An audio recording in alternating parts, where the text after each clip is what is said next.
নমস্কাৰ teacher sir বাইদেউসকল techno help চেনেললৈ আপোনালোকক সকলোকে মই স্বাগতম জনাই আছো। অসম চৰকাৰৰ অধীনত যিসকল কৰ্মচাৰী আছে সেইসকল কৰ্মচাৰী অহা 6 আৰু 7 তাৰিখে দুদিনৰ স্পেচিয়েল লিভ লাভ কৰিব এনেকুৱা চৰকাৰে ডিক্লেয়াৰ কৰিছিলে।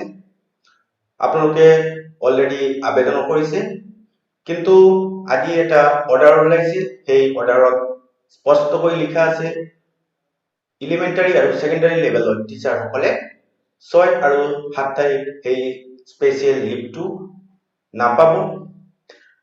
তেখেতে 12 আৰু 13 তাৰিখ জানুৱাৰী মাহৰ 12 আৰু 13 তাৰিখ মাঘ বিহুৰ লগতে সেই দুদিনৰ ছুটিটো পাব।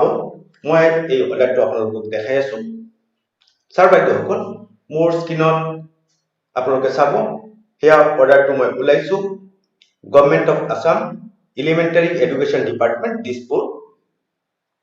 এই অৰ্ডাৰটো 5 জানুৱাৰী আজি ডেটত ওলাইছে। অৰ্ডাৰত স্পষ্টকৈ কি লিখা আছে আপোনালোকে এবাৰ শুনি ল'ব।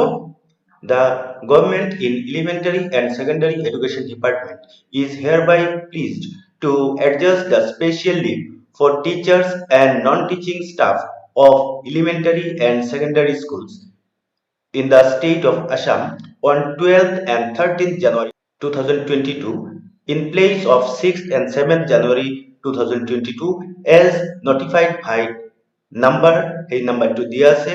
আগতে যে 7 তাৰিখৰ এটা নোটিফিকেশন ওলাইছিলে সেই নোটিফিকেশনৰ ৰেফাৰেন্স ইয়াতে দিয়া আছে। The schools will also remain closed on 12th and 13th January 2022 followed by the Bihu holidays. তলতে প্ৰীতম শইকীয়া ছাৰৰ special commissioner education department signature আছে।